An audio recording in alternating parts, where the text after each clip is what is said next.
Hey guys, Ramsey here. Welcome to another video. Today, we have a very special video for you. And it's so special, in fact, that I actually planned on doing a different video. And I actually took everything out, started to do the video, and I said, you know what? I'm not inspired to do this video today because I am so in love with the fragrance that I'm wearing today that it really inspired me to put everything away and start again. And never has that happened before, but I needed to do an entire video focused on what I'm feeling right now. And the video is going to be on different types of leather. That's my idea. And, you know, it really came about because of a fragrance that a friend sent to me. And boy, did he hit the nail on the head when he sent me samples recently. He must have really been paying attention to my channel, my taste, the things I haven't talked about before. Every single thing he sent me, every single thing, was just a home run, grand slam, knock out of the park. I mean, not just hitting singles and doubles, you know, just swinging for the fences. And he hit some serious, home runs. And this is the first time I'm giving this a full wear. I wore it to bed. And my God, I wore it to bed once before, but giving it a full wear today, it just opened up even more in its glory. I knew the first time I smelled it that it was going to be a love, but to instantly become one of my favorite leather fragrances of all time is very hard to do. You know, this could be the only fragrance left in the world that could challenge some of my favorite leathers, and it's from the house of Santa Maria Novella, and it's called Peau de España, Spanish leather. And this basically translates to, so this is from his vintage gold foil bottle, by the way. I own 0 from this house, and I'm going to change that. That error will be rectified. And my idea is to do a fragrance video on the different types of leather. You guys know leather is my favorite note of all time. So I wanted to talk a little bit about Spanish leather versus Russian leather versus leather chiffres versus, you know, this modern ambery suede-like leather that's used many times. I love them all, to be honest with you. I love every single kind of leather. I love them for different reasons. But I want to talk about, you know, the different types because I don't think people are aware. And I'm going to show you some fragrances from my collection that I think fit those types. Some of these are going to be guesses because they don't say this fragrance is this or this fragrance is that on all of them. You know, some of them do. A few of them do. You know, you'll see Cuir de Russie for Russian leather. You'll see Peau de España for Spanish leather occasionally. But other than the rare occasion where that's the case, they're not going to say exactly what it is. So some of this is guessing. I will leave an open invitation. If anyone knows, like if I say something is a Russian leather, and you think, no, it's actually probably more of a Spanish leather, or the other way around, if I say something is a Spanish leather, you think it's a Russian leather, or more of a modern ambery, you know, isobutylquinoline leather, IBQ, whatever it may be, I'd love to hear your thoughts in the comments, because again, I'm not a perfumer, I'm just a guy who loves fragrances, and I love talking about this, and this was, you know, very rarely do I smell a fragrance nowadays that just makes me stop and go, holy shit, you know what I mean? It is very, very, very good. So let's talk about this house of Santa Maria Novella first, actually, before we get into it, because interestingly enough, many fragrance houses claim to be from long ago. Some of them are fibs, some of them are telling the truth, but this is a house that actually is by far the oldest perfume house in perfumery, I believe. And it can trace its roots back to 1221, they think. So, you know, we all give kind of Creed a hard time because they claim that they were from 1776, and this will be in the video as well. This is Royal English leather, which is not a category, so I'm going to place it into a category. But, you know, we give Creed a hard time because their history is kind of... they've taken some liberty with their history, let's say, to sell a story. Whereas the brand of Santa Maria Novella actually is from forever ago. 1221 is a long, long, long time ago. And so apparently there was a monastery there, and it was in Florence, and it was run by a bunch of monks. And this garden of Tuscany was the source of many numerous local herbs, which were processed into medicine, and, you know, they had like a monastery pharmacy. And in 1380, the city was brushed with the Black Plague, which, you know, augmented the need for medicine and also beautiful fragrances. And so in 1533, Catherine de' Medici set out from Florence to marry the French king, bringing her perfumer Renato Bianco to France. Consequently, the brand with the deep heritage and high-quality ingredients commanded the respect of worldwide customers. Since then, a lot has happened at Santa Maria Novella. The assortment has been expanded repeatedly and adapted to the current demand. The development from medicinal tinctures to natural fragrances and care products has been particularly noticeable. Santa Maria Novella currently sells not only luxury perfumes, but also skincare products, body care products, room fragrances. So they created, they're just saying that they created an Acqua della Regina, which is a special collection to honor the brand's 800th anniversary. Imagine that, 800 years in business. So anyways, yes, very interesting house. The fact that I own 0 from this house kind of makes me feel a little bit foolish right now, especially now that I'm smelling this going, holy shit. And there's no other word for it, really, to be honest with you. But in a nutshell, Peau de España literally translates to skin of Spain, okay? And the idea is it's supposed to smell of a woman's skin. And so I think that's why when many people smell Spanish leathers, they don't get the hardcore leather feel right off the bat. And sometimes it's kind of hidden, and it's softer, it's quieter. And it apparently this Spanish leather is a very different accord, because one thing I should mention before we go any further is that leather is not a fragrance note that can be, you know, you can't take leather and just drop it into a perfume and bam, you have a leather note. You know, you can't distill leather, right? It's an accord that's created by perfumers using different ingredients, castoreum, labdanum, styrax, birch, you know, all the different types of materials that are used. And so it's this Spanish leather is supposed to give this complex but quieter leathery feel. And what ended up pushing the Spanish leather fragrance category forward is you have to go all the way back to the 16th century. And in the 16th century, glove makers were scenting gloves of the royalty, of kings and queens and the elite, if you will. And they would use things like bergamot, lemon, verbena, orange. They would use clove, you know, cinnamon, nutmeg, lavender, rosemary, thyme, and many flowers. So roses and neroli were very typically used, but others were used. And most importantly, animalics, okay? And that animalic vibe was normally things like civet and castoreum, the animalics that we know and love today. And sometimes resins, sandalwood, you know, stuff like that.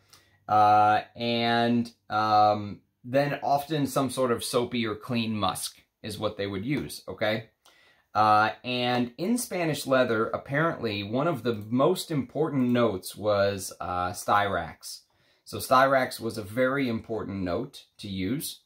And if you take a look at this particular fragrance, Peau de España, which I am absolutely loving, I am in love with this fragrance. Very rarely in my journey have I found a fragrance that just slapped me and said, you know, perfection. If I gave ratings without even giving it a full wear all the day, just half the day I've been wearing it today, 10 out of 10. Absolute perfection. This would be the reference Spanish leather in my mind. And there's going to be some amazing Spanish leathers that I talk about, and this is right there with all of them in my opinion. And you know, it gives this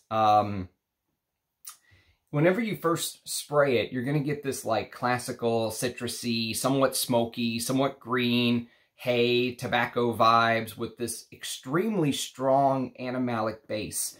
And it will remind you of gloves, okay? It will remind you of boots. It will remind you of sex. It's going to have this, you know, sexual tension. This, you know, imagine a woman's skin after sex. It's sweaty. It's hot. It's, you know, it's warm. It has that warmth of a human skin, right? After making love. That's the feeling of this fragrance when you put it on. And it's also somewhat oily. And yet, there's many, there is many florals used in this fragrance. So to approximate a woman's skin, they've used things like, some of the florals that were used were jasmine. I think there's a lot of jasmine in here. And there's that hawthorn note, which I've talked about before in leather fragrances. In fact, oh, I moved all my fragrances, or I would have grabbed it right then and showed you. But there's a fragrance from Hermes that Jean-Claude Elena did called Cuir de Russie. And Cuir de Russie has a beautiful, absolutely perfect hawthorn note. It gives you this, almost like this white, you know, tan, white leather feel. Very specific, that hawthorn flower. And it's here with this, almost like this violet leaf, but don't think Fahrenheit, okay? This smells nothing like Fahrenheit. And a little bit of birch wood, okay? And so it literally feels like you are, you know, stepping into the 16th century and you're smelling one of these gloves that King Henry wore, or whatever it may be. I mean, it smells like you're smelling something very sensual, very musky. It is very musky. That's a good word for it. It's musky and it's animalic, because it smells like there's an absolute ton of civet in here, and yet the civet smells completely different than what you would get in something like Koros. I mean, it literally smells like this sexual stimulation of the skin, if that makes sense. It has that. There's really no other way to describe it. It's like this sexual, it's like this, you know, this two bodies making love create this warmth, right? And that's kind of the extra, the extra addition that this fragrance has that takes it from just a normal fragrance to something just, I mean, mind-blowing, absolutely stunning. One of the best human-like, you know, animalic, leathery, almost like you're smelling the inside of a glove that was on, you know, a woman's hand. And she wore it all day. And she was outside in her dress, and back then they wore corsets, and it was tight, right? And it was wrapped around her, you know? And she was, like, constrained. It has that vibe. It has this creamier, floral, animalic, almost approaching harsh, but not harsh. It's not, to my nose anyways, it's not off-putting at all. Like, I just want to sit and just whiff this, you know? And the most amazing thing about this fragrance is I believe it was made in 1901. 1901, this fragrance was made. Before Chanel's Cuir de Russie, before all of the 80s leathers I know and love and talk about and all that good stuff. 1901, this came out, which is shocking to me. You know, the only leather scent I could talk about that came out before this, that, you know, we'll talk about, I guess, once we get to the Russian leather, but I know Guerlain had a Cuir de Russie that came out in the 1880s. And the reason it came out in the 1880s, I think that was the decade, or 1870s, 1880s, were the decade where a ingredient called quinoline was invented, and then they began to use it in these leather perfumes, and Guerlain was one of the first, and then the most famous one was Chanel from the 1920s. And so this bergamot leather, you know, spicy accord with this very dry, animalic, sexual, you know, tension, human skin. That's the feel of the fragrance. That's the vibe of a proper of a proper Spanish leather. And the reason that it's referred to as Spanish leather is it will remind you a little bit of the, you know, of the riding equipment that the horse wears, right? So it'll remind you of the saddle, the reins, the leather reins that you hold when you're guiding the horse. And if you ever look at some of those old images from Spain, you know, the Spanish people were they were fantastic horse equipment makers, right? And if you look at some of the, you know, imagery of the time, you see Spaniards with like the two horses on their armor or whatever it may be. And so I think that's where a lot of that comes from. And it's just, you know, very, like I said, very rarely have I ever smelled something that just moved me this fast, like this, just bam, just took me to another dimension. And yet, even though it has all these animalics I'm talking about, this sexual tension, it's so wearable. This is so, I mean, I could wear this anywhere. This is posh. This is, you know, you wear this and you're probably going to outshine anyone wearing a Rose of Dove or, you know, anything like that. I mean, it literally has this, elegance that transcends time. You know, someone 100 years from now or 500 years from now could wear this and smell elegant. It's just, it's amazing. And I really appreciate Armando sending this to me. It was, and look, he sent me a bigger decan. I think he knew I would absolutely love this. And he was spot on. There were some amazing things in there. We're going to talk about a few of them in this video. But of all the stuff he sent me, this is the crown jewel. Getting to sniff this is undeniably you know, one of those guideposts in your fragrance journey, you know, where you just mark time with the things that you've smelled. Today is that day for me, where I really feel like I've smelled the best Spanish leather I've ever smelled, and it's amazing. And so let's move on and talk about some of the other Spanish leathers that I think fall into the Spanish leather category, and then we'll switch to the Russian leather. So some of the other Spanish leathers that I think fall into this category, one is this Creed that I showed you earlier, and this is actually a bottle. There's no markings on it, but you'll have to take my word for it. I don't have a cap because it was a tester. I got this from Moudessier, and this is called Royal English Leather. And interestingly enough, the idea with this is that if you take, it's supposed to, the story that Creed tells is, and what's funny is, if you go and look at Parfumo, they used to have this listed as coming out in 1760, okay? Now, since the book about Creed came out, they've changed it, and it says the release year is unknown, but it used to say 1760. In fact, I think if you go to Fragrantica, or base notes and type this in, I think it still says 1760, which is an absolute just, you know, guffaw, laugh out loud, just, you know, what were they thinking? And, I mean, it's a great story that they came up with, that this is the real smell of the gloves that King Henry VIII wore, and just blah, blah, blah, right? But what this is, now that I've spent a lot of time compiling this list and really thinking about what goes where, and I think this is a Spanish leather, now that I'm getting a chance to wear it and know it better. There's that sandalwood, there's that bergamot in the top, and of course there's that cleaner leather. You know, it has that, it really does fit into the Spanish leather profile now that I'm really thinking about it. I've never sat down and thought about this before until today. That's why this video is so amazing for me. I can't believe I haven't done anything like this before.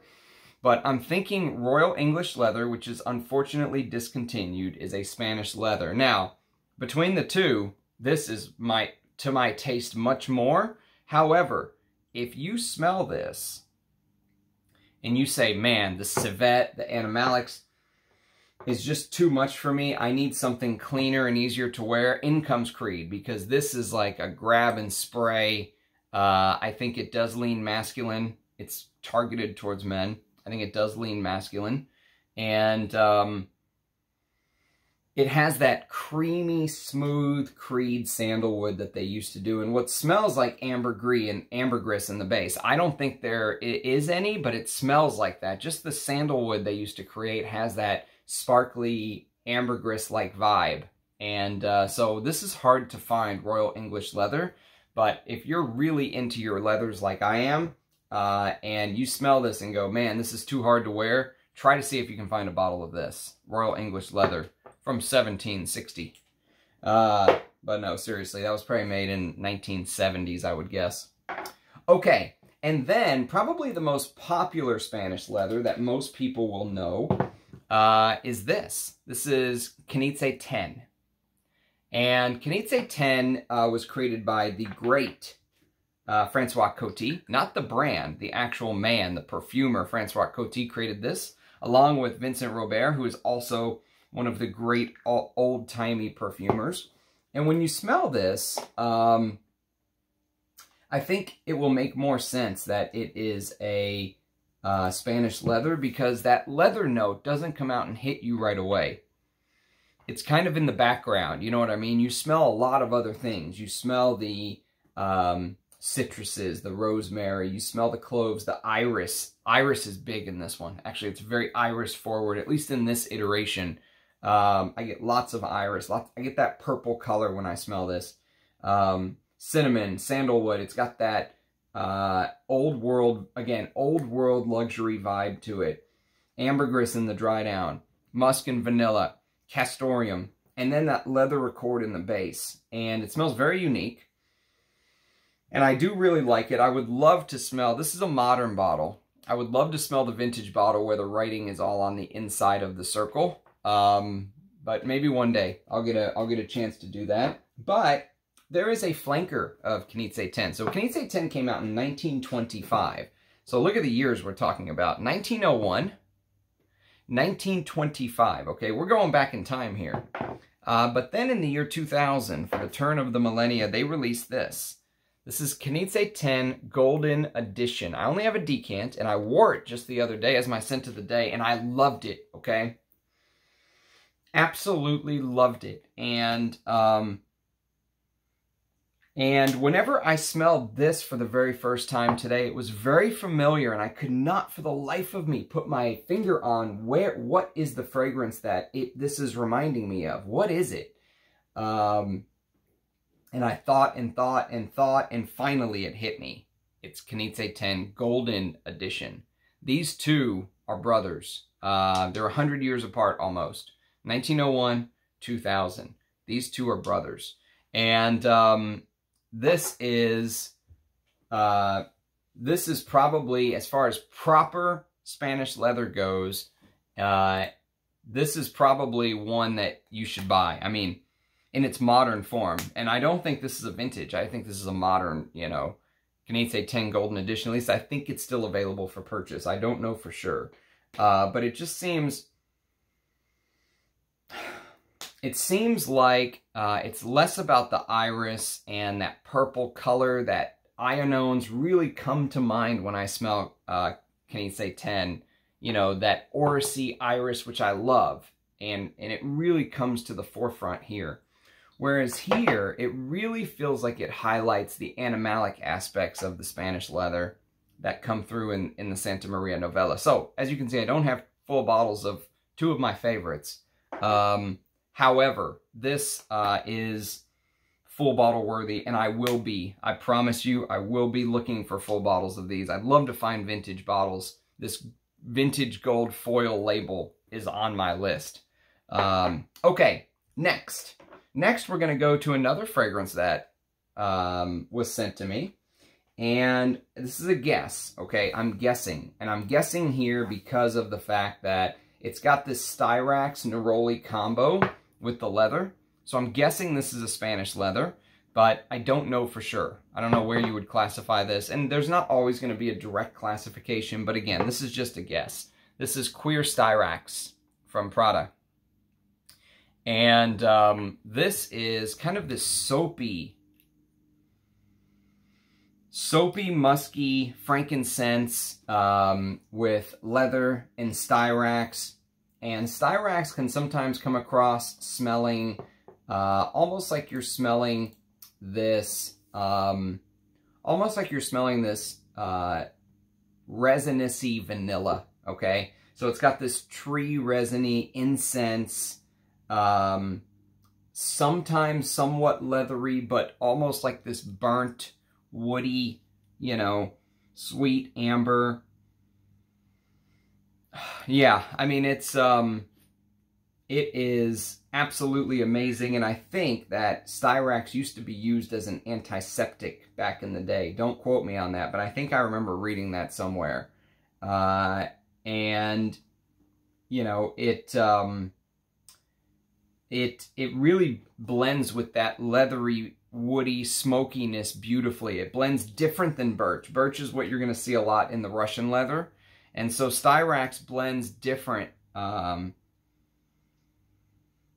it blends different. You know, it adds this warm, leathery, almost like somewhat smoky. Not campfire, not all the way to campfire smoky, but still it has that smoky vibe. So here's one if you're really into the Spanish leathers and you like the cleaner leather vibes. Prada does amazing, clean, soapy fragrances, and this is one of them. Okay, and then finally, the Russian leather that the Spanish leather that I have agonized over, and I've been thinking about this for a while, actually, and today sealed the deal for me. I'm calling this a Spanish leather. I don't know if it's true or not, but I'm going to make the call and see what you guys think. So the surprise Spanish leather on the list is going to be Guerlain Derby. I think this is a Spanish leather. The more I'm thinking about it, I think it is. This is, and the reason I think it is how, you know, how the fragrance evolves is one of, I think, the keys to discovering a Spanish leather. Because, you know, you get so much from this fragrance, from all the way from the development into the dry down. The leather doesn't come out immediately, at least not for me. I have to wait. You know, this is a patient fragrance. At first, you get lots of herbs. You get the pimento and pepper and nutmeg and stuff like that. There's also jasmine and rose, and there's this green, you know, mugwort and slight peppermint in the beginning, and then it almost transitions into a leather later on, and it feels very natural. It's like a Spanish leather made for a man, is the way that I would view this. And I think it's one of the best masculine, hardcore masculine Spanish leathers I've ever smelled. It's now discontinued and, you know, severely sought after by investors. I wish I had the Eagle bottle from the 80s. This is the 90s version in the Listerine bottle, if you will. This one's from, I think, 1996, but I don't know 100%. There's the batch code, PT06T. But I love this stuff. Guerlain, home run with Derby. One of my favorites. This is a boss scent, and I think it's a Spanish leather. Let me know what you guys think. All right, let's go to the Russian leather side of things. So the Russian leather side of things is going to be characterized more by this birch tar, okay? And so if you've actually seen some of these birch trees, the bark actually will peel off, okay? And it'll peel off almost like sheets of paper. And they'll soak it in this mixture of water and alcohol and stuff like that.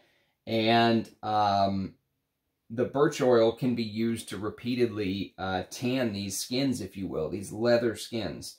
And it has this property. It has this this property to dissolve away all of the putrefied components, okay? And so birch is one of the key giveaways of a Russian leather. They used to use a bunch of different things back in the day.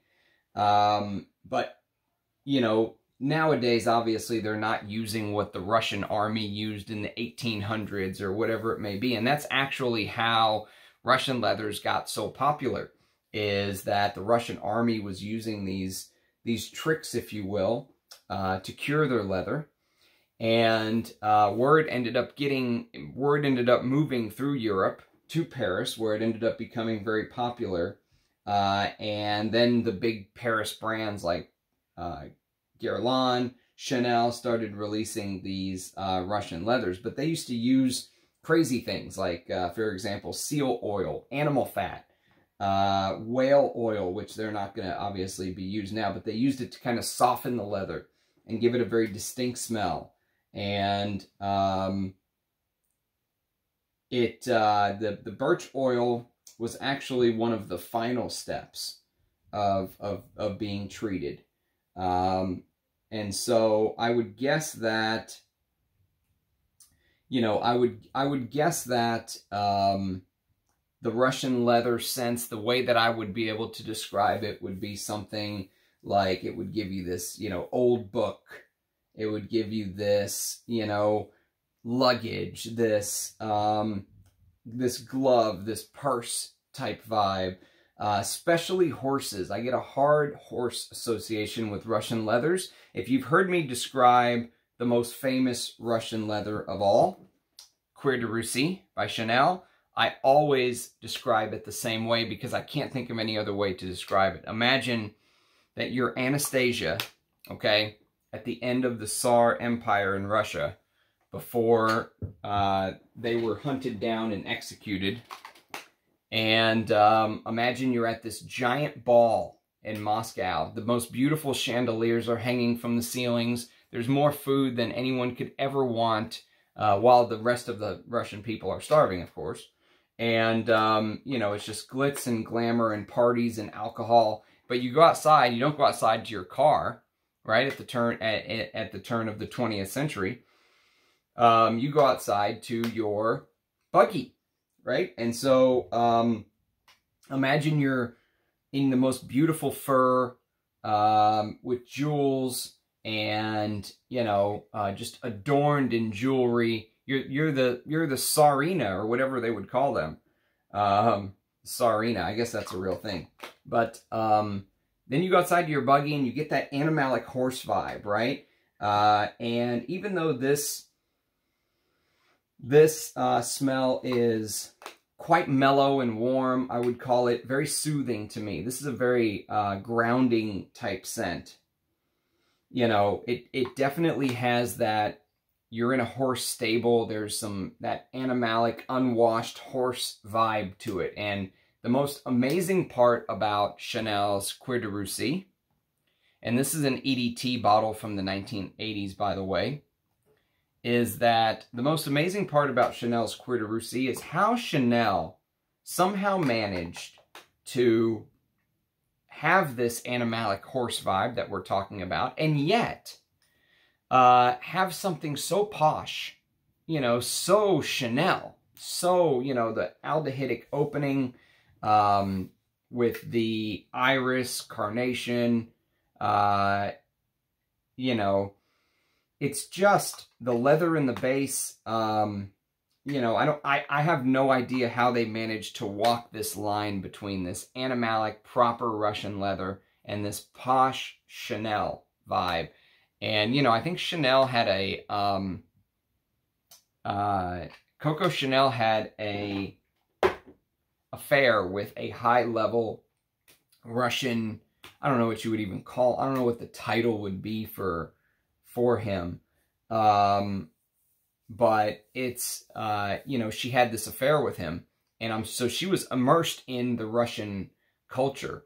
And I just imagine her traveling to Russia under these older world times, and some of the things that she saw and smelled, and ended up going into the perfume, which was created in 1927, by the way. And I've got a very special version of Cuir de Russie I'll show you at the end. But let's talk about some other ones. Let's talk about some other, you know, Cuir de Russie leather scents that are worth mentioning.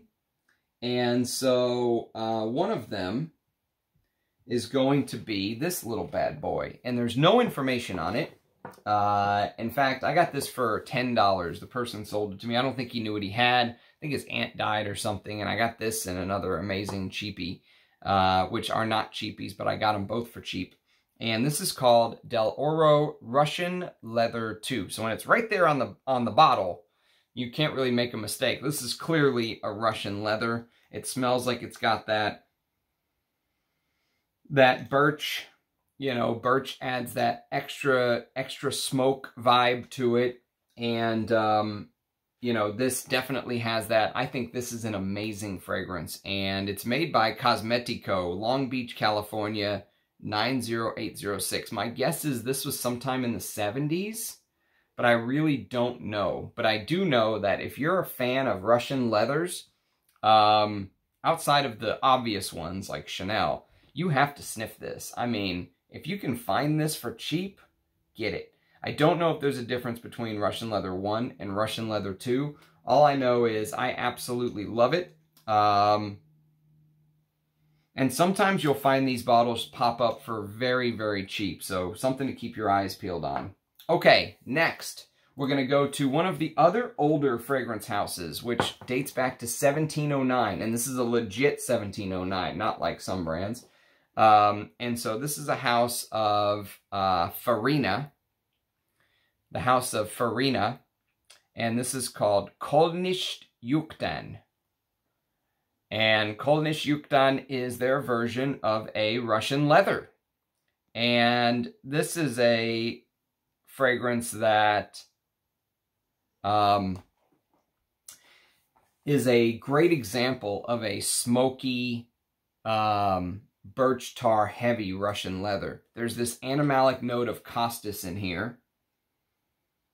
So instead of using civet, they used costus, which can sometimes give off this wet dog-like vibe. But this is a very good Russian leather. And again, if you're a Russian leather fan, I just told you 3 of the absolute best ones you can try to hunt for. This is almost like smelling the history of leather fragrance, because this brand is so old. And it's almost like you're going back in time and getting to sniff, you know, something that was created long, long ago. I don't know what year this was released, but I think it was a long time ago. And it's very smoky and leathery, and it's got olibanum and smoke. So it almost smells like you're smelling this, you know, piney, resinous, unburnt olibanum in one part of the fragrance, and then you get the smoky, birchy, heavier side of olibanum coming out later. Beautiful fragrance, especially for a leather lover. And then, so another one that I don't really know where to put, and this is a guess. So again, if you think this should go into the Spanish leather side or something like that, I'd love to hear your thoughts. All I know is I love this perfume, and I loved it from the second I sniffed it. I've only had a chance to wear it twice in the last year and a half since I got it. And I'll tell you what, it is a stunner and one of the best buys I've ever made as far as value for money goes. And this is from the house of Etro. This is the Eau de Cologne, discontinued Eau de Cologne version. I don't know if the Eau de Toilette is still good or not. I've never tested the two, but this is called Gomma. And Gomma is created by Edward Fleischier, who I need to do a perfumer's portfolio on very soon. But I love this stuff. It's got this 80s. It came out in 89. And I'm going to call it a Russian leather because of the birch in the base. But it's got this 80s tarragon, artemisia, caraway, masculine opening that you would smell in something like Bel Ami. You know, but then it dries down into more of a traditional Russian leather feel. It's woody, it's floral, it's leathery, it's birchy, it's smoky. Oh, I love this stuff. And, you know, maybe this is the one from, one of the ones from this list as far as Russian leather goes that I'm really in the fence on. This easily could be considered a Spanish leather, but I don't know. So because of the birch, I put it over here, but yes, I know just because there's birch would not make it a Russian leather, but I'm guessing here. So I'd love to hear you guys' thoughts as well. And then one that I'm more sure of, and one of my favorite Xerjoffs, actually my favorite Xerjoff, we will say. And actually, you know, now that I'm saying it, I'm not so sure, because I think maybe this is very close to something like Knize Ten, which I said was a Spanish leather. So that's the thing. There's going to be crossovers here, but I put it in the Russian leather side because it has a big note of birch in the base. But this is Xerjoff Homme. And as you can see, I got the refill bottle, because I just don't care about presentations. I want the juice, but I absolutely love this stuff. Oh, maybe this is a Spanish leather. I don't know. This is another one. These two are toss-ups for me. These two are really big toss-ups. But if you like something like Knize Ten, Gomma, I would check out Xerjoff Homme. It's the deepest, darkest scent from Xerjoff that doesn't use some of their oud molecules that I've ever sniffed. Beautiful leather. Beautiful birch, beautiful ambergris in the base. It's so tenacious in the cold. I love wearing this stuff, and I think it's very posh, and it scratches my need for more. You know, I always want more when I wear a fragrance. Me and Russian Adam were talking about that. We always want more leather, more oud, more ambergris, more musk, right? Heavier, deeper, richer, darker, and this satisfies that need. And yeah, Xerjoff Homme is my favorite Xerjoff. The only one I have a full bottle of. Okay, so now let's talk about a couple other Russian leathers that are maybe a little bit more modern. And then we'll go back and talk about some fragrances that have a Russian leather note embedded in them, that really are different types of fragrances. Maybe they're like patchouli heavy, maybe they're fougères, where it feels like there's a Russian leather base. So we'll talk about some interesting fragrances where you can sniff the note of Russian leather that I don't think fall into this traditional Russian leather category. So the first one is going to be this. This is a modern Russian leather. And you can still have it for cheap, even though it's discontinued. I've talked about it before. I think it's one of the better modern Russian leather scents out there. And I said it smells like a Roja many a times before, but it's Rodrigo Flores Rue. He created this. This is Dark Rebel Rider.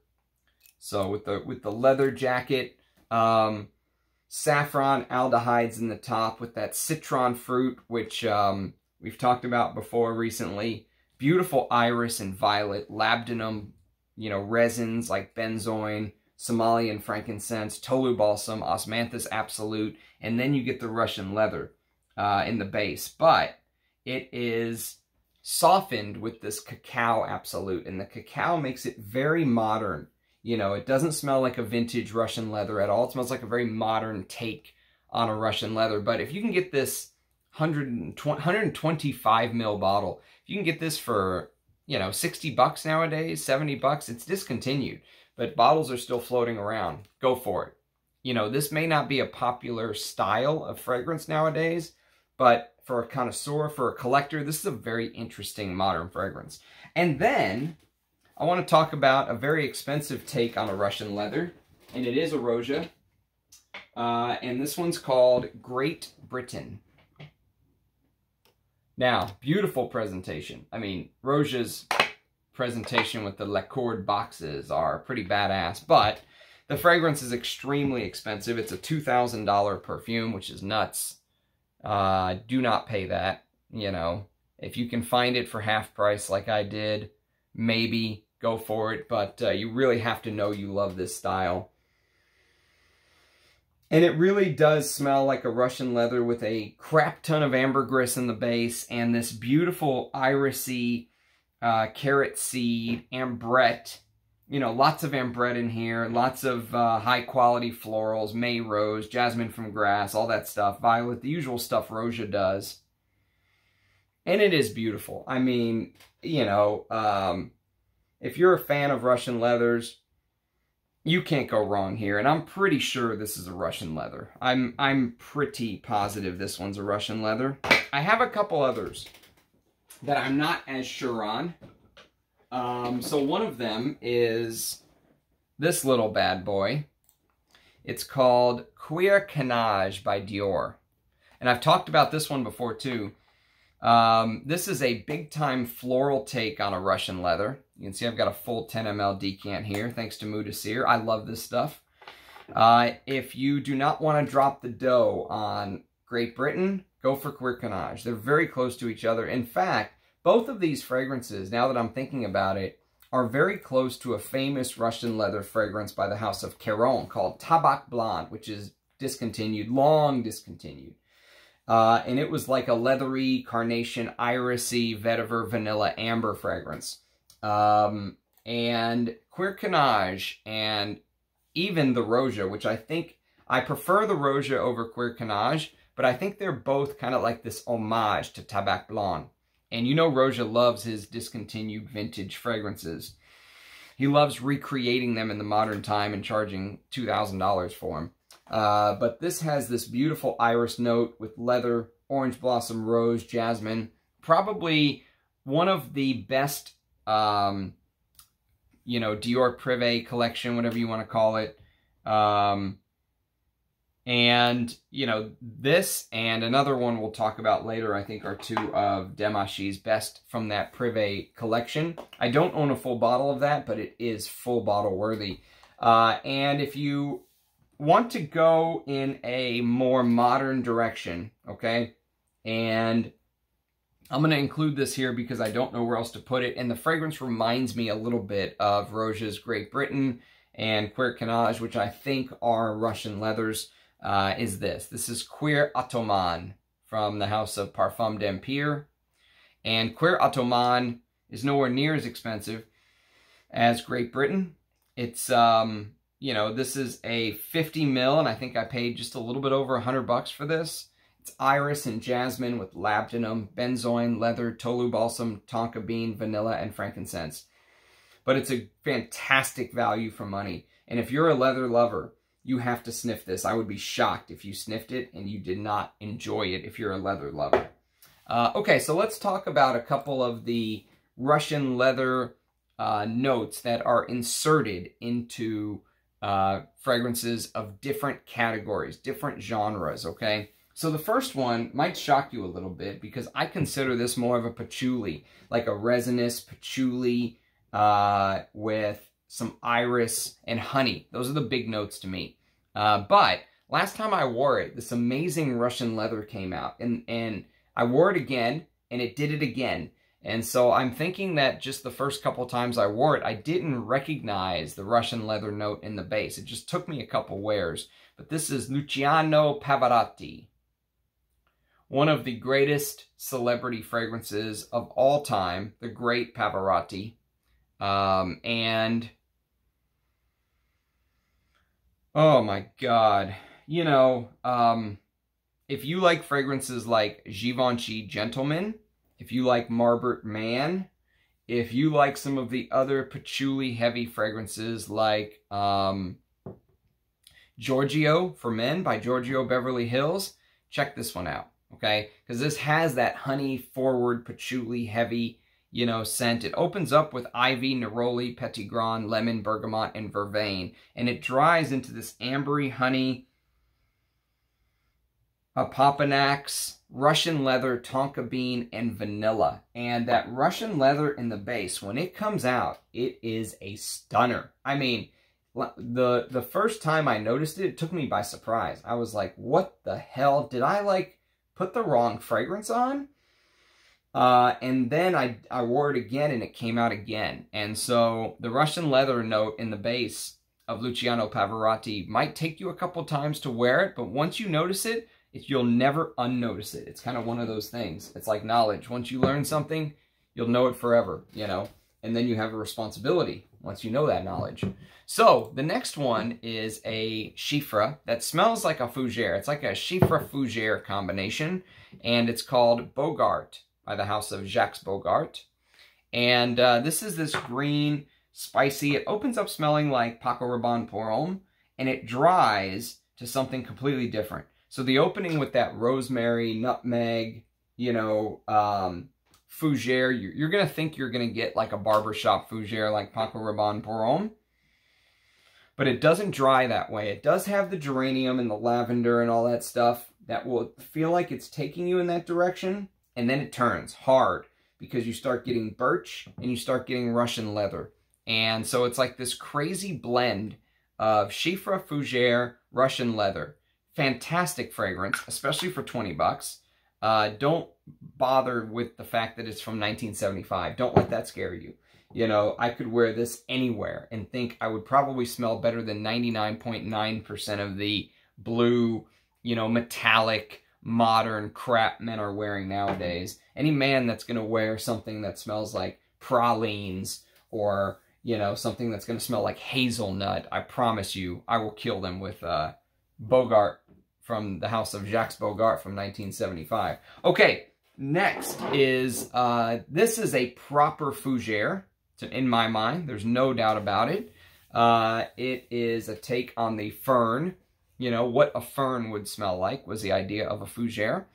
And it has all of the elements. It has lavender, it has geranium, but I don't know if it has any coumarin, because what it does is it opens up giving you the idea that you're going to smell something like a fougere. It's called Businessman by the house of Kennage. And so Businessman is discontinued, and I absolutely love this fragrance. It's one of my favorite fougere fragrances because it opens up with that very classic fougere, traditional. You know, you're going to think you're going to smell, something like, you know, what's a famous fougere? You're going to think you're going to smell something like Fougere Royale all the way through, or Duc de Verveines, or, you know, something like that. And then, so you get the lavender, rosemary, artemisia, tarragon, geranium, jasmine, thyme, cedarwood. But when it begins to get to the base, this fragrance does something amazing. It twists. It goes into patchouli. It goes into amber. It goes into this musk, this amazing musk, which almost smells like you're smelling vintage nitro musks, okay, from the good old days, the stuff that's banned.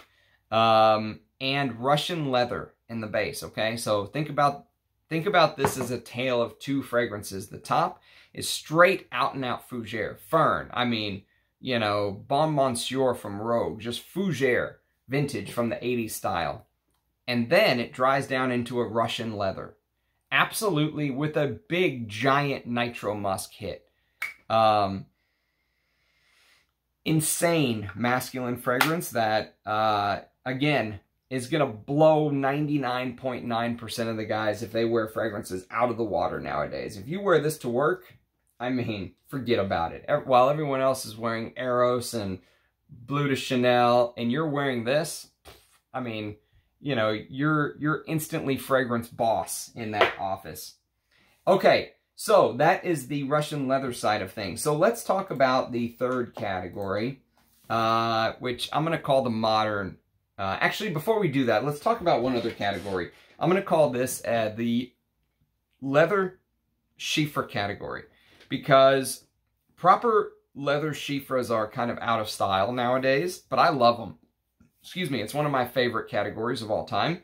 And there's a couple that I want to mention because if you're going to look for leather Chypres, I think these are worth mentioning. So the first one is from the house of Denim, and it's just called Original Denim from 1975. Original Denim. I got this for 18 bucks, and I think I paid up. I think the guy bought it from Spain for like 10 bucks, right? And it's this woody, spicy Chypre, and it's got bay leaf, basil, lemon, orange blossom, vermouth, sage, patchouli, cedar, pepper, cardamom, cinnamon, tonka bean, amber, oak moss, and leather. And this proper leather Chypre nowadays, you would have to spend tons of money to get. You cannot find a leather Chypre of this quality for $10 to $20. It's impossible. It doesn't exist. Brands won't create it. Perfumers won't create it. Houses won't create it. People won't buy it. The fact that you can still buy this, even in its modern form, and it's absolutely amazing, is one of those mysteries of the fragrance world. Like, how does Jacques Bogart keep this at $18, you know, for 90 mil? How? How do they make money on this? How? How do these brands keep this going? I have no clue. But Denim is a must sniff. It is You know, it is, I think, one of the best value for money as far as a proper leather chiffre goes that money can buy. And then we're going to go to the house of Estee Lauder, and this is one of my favorite leather chiffres of all time, if not my favorite. I think it's, you know, it's just people don't understand because it's marketed towards women. And I just think not enough guys would take the plunge. You know, if you're going to trust me saying that, that's one thing. But if you're not watching this video, no guy is going to go buy Azure from 1969 that's marketed towards women and try it. They're just not. And the new Azure sucks. So you have to get the vintage. Oh my fucking God. It is. It's the best leather chiffre. I think it's the best leather chiffre ever. It's a Bernard Chant creation, by the way, if that gives you any indication, which I need to do a perfumer's portfolio on him very soon as well, because between him and Edouard Fleischier, two of the best perfumers are still left off the perfumer's portfolio list. But Azure is basically this. When you smell it, you're going to think, there's no way in hell this is marketed towards women. There's no way in hell women wore this, is what you're going to think, okay? Because it opens up smelling like Aramis. Aramis and Cabochard is basically what this smells a little bit like. But with a much heavier, leathery dry down than Cabochard. It's got green basil with artemisia, with mugwort. So think about these notes. Basil, artemisia, mugwort, oak moss. By the way, one of the best classical uses of oak moss I've ever smelled. You're going to smell this tingle. I mean, the oak moss in this almost like makes your nose tingle. It's so... It does something to the fragrance, and you will see what modern fragrances are missing as soon as you smell this. As soon as you smell it. I mean, the very first sniff, you're going to think two things. Number one, how the hell did women wear this? Number two, oak moss is a very important element in fragrances that is missing because of IFRA. Okay, because, you know, 0.1% of the population who are Scandinavian get rashes or something. It's ridiculous. Okay, I'm going to call this a proper leather chiffre because I know Roja loves his leather chiffres, and even though this is a big take on Bel Ami, I don't think Bel Ami is a chiffre, but I think he created this as a chiffre. So I'm going to put it here even though Bel Ami isn't here, and that is Fetish. And Fetish pour un parfum. I love this stuff. I don't care what anyone says. I absolutely love this fragrance. It's, yes, it's Bel Ami in chiffre form with a crazy fig note in the mid, with a amazing, you know, almost like this smoky, elemi, frankincense, you know, smoke in the dry down with leather. And it's just stunning. I can't wait to wear it again. Every time I wear it, I just love every second of it. And I'm going to put it there because I do think it's a proper leather chiffre. Okay, and then another one that I'm just putting here because I think it's probably a chiffre, but I don't know. It's like a leathery, woody, vetiver-y fragrance. It's Bel Ami Vetiver, a flanker to Bel Ami. Rumor is this is no longer on the Hermès website, which is, if they screw this up, they're going to be sorry, because I think this is one of the best things Jean-Claude Elena ever did. He did it 9 years ago. 9 years ago this came out. Leathery, woody, vetiver-y, chiffre-like. It feels like there's this, you know, labdanum. It feels like there's this sticky resin. It feels like there's this, maybe a slight animalic touch, but so wearable. I love this stuff. It is a little bit sweeter than regular Bel Ami from the good old days, the vintage, but God, it's good. I absolutely love Bel Ami Vetiver, and if this is discontinued, you know, but Hermès made a huge mistake. Okay, so let's go to the final category. Actually, before we do that, one more thing I want to mention. There is one other way to make a leather accord that I haven't talked about yet, and that's with oud. So, real oud, okay? I'm just showing this as an example. I don't think there's real oud in here, but if you used real oud, like something that you would expect from a Riche Ladore, something like this, you can make an oud accord, or you can make a leather accord out of oud, okay? And, oh, God. This is more ambery. This particular one is more ambery, resinous, chocolatey, lava-like. You know, it has those kind of qualities to it.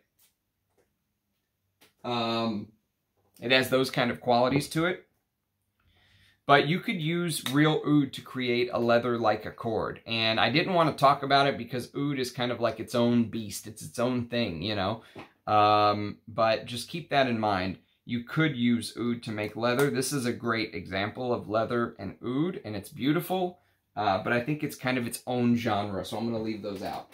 So let's talk about the final category, which is going to be this modern suede-like ambery leather that's being created nowadays. And the quintessential fragrance to represent that would be Tuscan leather.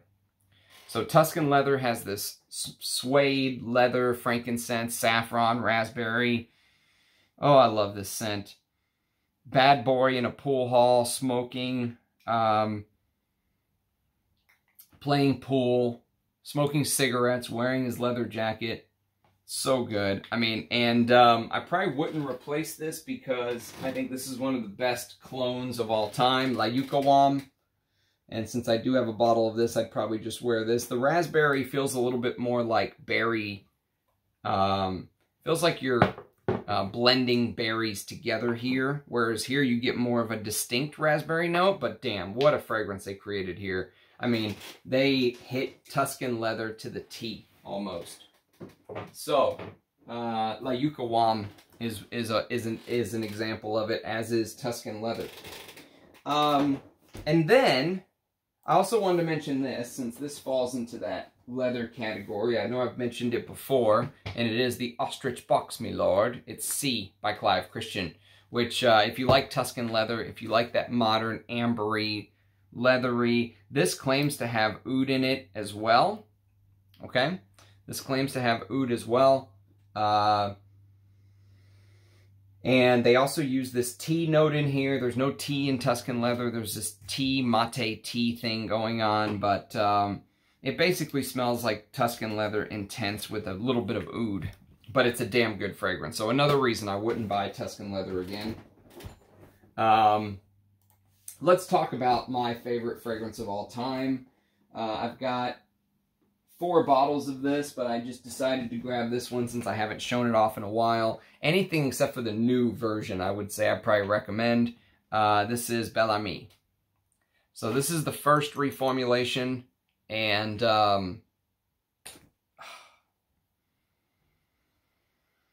my God, leathery, spicy. So it's going into this category mostly because I don't know where the hell to put it, to be honest with you. It does have Styrax.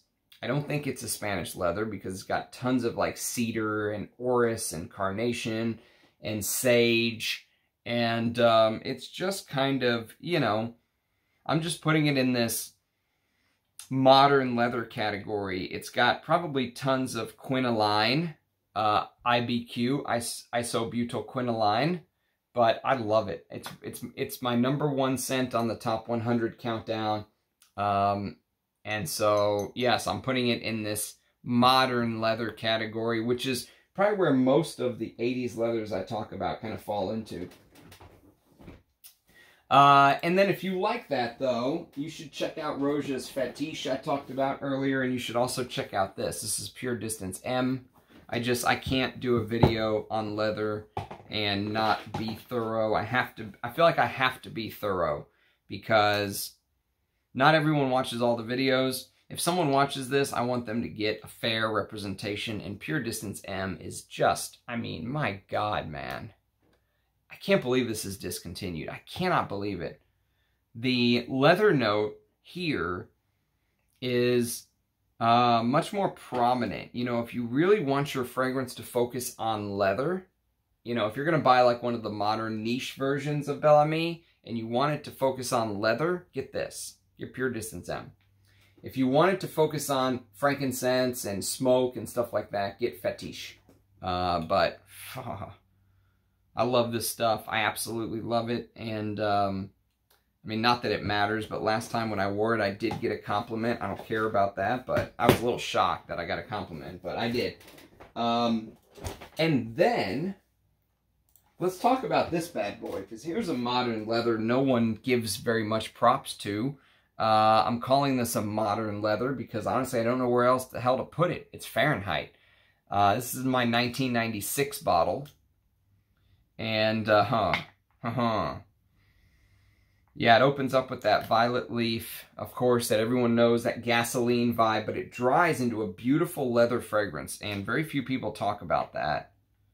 But it's very, very good. And then, let's do this as far as, like, suede fragrances go. This is maybe my favorite Papillon. It's one of the best you know, I talked about Pink Lotus yesterday when I did my review on Centauri's Anthea.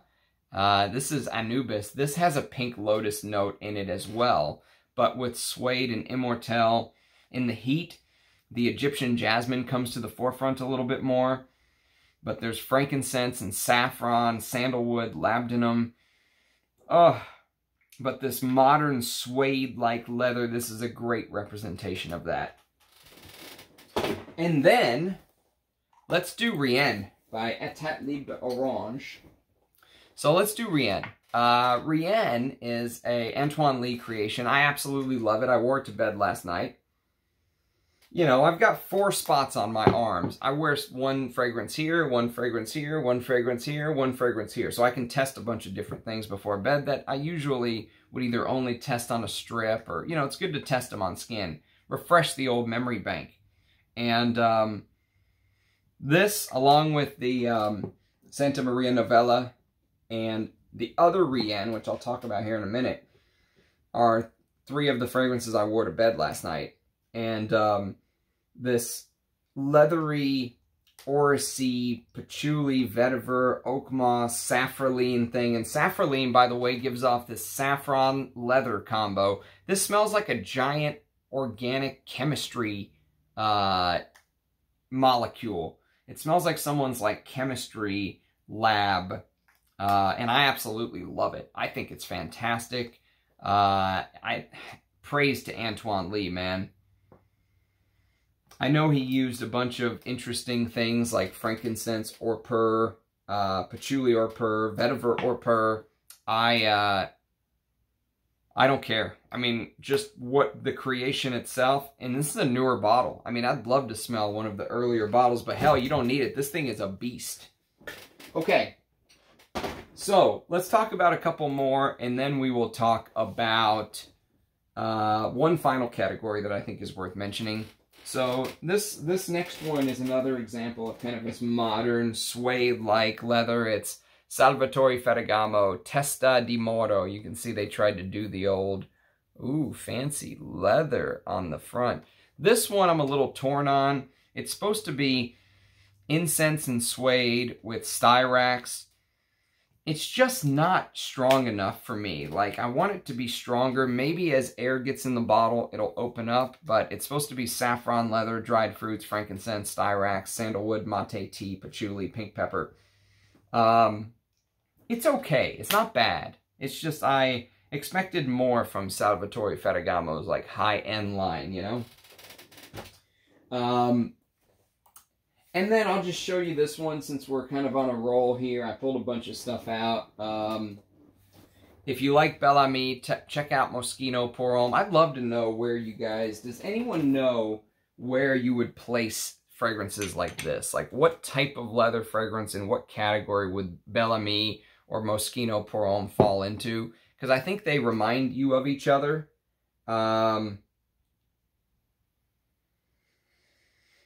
Yeah, that, you know, Styrax, Castoreum, you know, leathery, cedar, lots of woods between these two. And yeah, I mean, I'd love to know if anyone knows. I've just been calling them like modern leathers because I don't know really where to put them. They don't really fit into any other category. Okay, so the last two I'll show you are these Italian, well, the last two of this category, and then there's one other category I want to mention. Fendi Uomo from 89, I believe. Yeah, 1988. And Trussardi Uomo, its older brother, from 83. Both of these I'm just calling modern leathers because I don't know what to call them. They'd probably fall into that Bellamy category, actually. Moschino, Poron, Bellamy. Yes. I mean, it is, I love this category, but I'm just calling them modern leathers because I don't know what else to call them. But this 80s masculine, oh, this is some of my favorite fragrances. And if you want kind of like a modern take on this just modern leather category, you could look at something like Amen Pure Leather by Thierry Mugler, which is discontinued now, unfortunately. But leather and patchouli, that Amen DNA. It is a little sweet. I don't care. I absolutely love it. Absolutely love it. And then one other type I want to mention, and that is this animalic leather. The creation of leather by using castoreum, right? Because castoreum has this warmth to it. And it has this leather-like warmth to it. And, you know, fragrances that have this leathery base, even though there's no leather note listed, could be something like one of my favorite fragrances of all time, Antaeus. I think Antaeus is, oh God, I think it's probably one of the only fragrances that can compete with Bellamy for the top spot. You know, this is special, special stuff to me.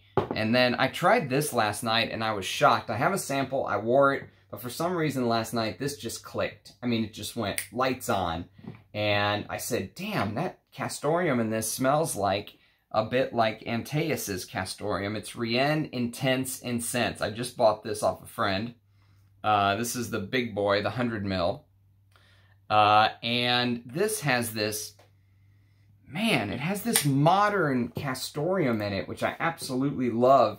And it has this cumin castoreum, but then it has that crazy Rien chemical aldehydic, like leather frankincense thing going on. Cistus labdanum leather frankincense.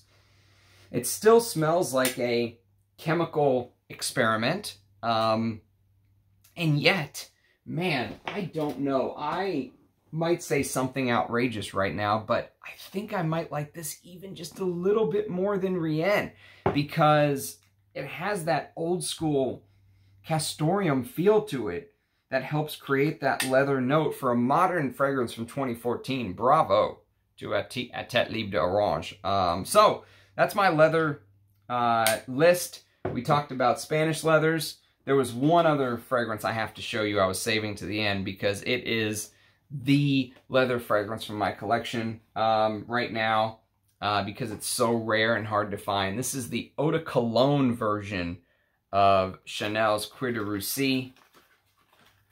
Oh man, come step out of the shadows. Don't be shy. Don't be shy, Cuir de Russie. Come step out and show the people what you're about. Oh, look at this. Man, I'll tell you what, and I wore this to bed a couple times so far. I haven't worn it as my scent of the day yet. It's much more floral. Like it has this Chanel floral-like vibe in the opening, but then the civet and the dry down just reminds you of something completely different. Look at the 75 degrees on the back. It's got this crazy Chanel sticker on the bottom. All I know is this was, I did spend some money on it, but boy, I'm going to wear the piss out of this because this is leather. These two are just Chanel quality Russian leather fragrances. Maybe I'll even do a comparison video one day. Be the only comparison video on YouTube between Cuir de Russie Eau de Cologne versus Cuir de Russie Eau de Toilette. So anyways, thanks for watching, everybody. Let me know what you think. If you think I'm off my rocker on a fragrance that's a Spanish leather versus a Russian leather versus a modern leather, please tell me in the comments below. Love hearing your feedback. Love seeing your faces in the comments. Thank you to everyone who liked and subscribed. We passed 2,000 subs and I didn't even do a video for it, at least not claiming it was for it. So maybe we'll just kind of save up, and once we hit 3,000 subs, we'll do it at the rate we're going. It'll be pretty soon. We're moving pretty fast now. But if you guys have ideas, celebratory video ideas, Rachel left me a great one, but I'd love to hear your thoughts, so leave it below. Thanks to everybody who supported me. It is very much appreciated. I do love doing these videos because it's just something that comes natural to me. I love talking about fragrances. I love perfume, as you can tell. And thank you, Armando. You get a special shout out for sending me this. My God. I mean, this inspired this video today. So this one's for you, buddy. Thanks again. Cheers, guys. Bye now.